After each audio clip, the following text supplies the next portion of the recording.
இன்றைக்கி சாயந்தரம் ஒரு 4:30 மணிக்கு மேலே தான் மாடி தோட்டத்துக்கு பூ பறிக்கிறதுக்காக போயிருந்தேன்.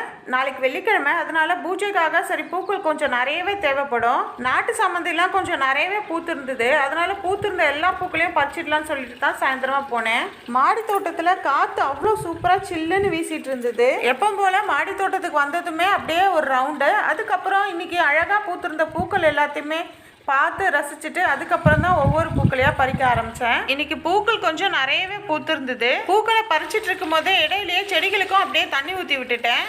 இன்னைக்கு செடிகளுக்கு ஊற்றுற தண்ணியில் எந்த ஒரு ஃபெர்டிலைசருமே கலக்கல, வெறும்னே தண்ணி மட்டும் தான் ஊற்றி விட்டேன். குளிர்காலம் ஸ்டார்ட் ஆனதுலேருந்து 2 நாளுக்கு ஒரு முறை தான் செடிகளுக்கு தண்ணி ஊற்றுறேன். மண் கொஞ்சம் ட்ரை ஆயிடுச்சுன்னா ஒரு நாள் விட்டு ஒரு நாள், தினமெல்லாம் தண்ணி ஊற்றுறது கிடையாது. அதனால காய்கறி வேஸ்ட் அரைச்சி தண்ணியில் கலந்து ஊற்றாம அப்படியே செடிகளுக்கு மேற்புறத்தில் போட்டு விட்டுட்டேன். அதுக்கு மேலேயே நம்ம தண்ணி ஊற்றும் போது அதனுடைய சத்துக்கள் செடிகளுக்கு சேர்ந்துடும். இன்னைக்கு மாடி தோட்டத்தில் எனக்கு கொஞ்சம் நிறையவே பூக்கள் கிடைச்சது.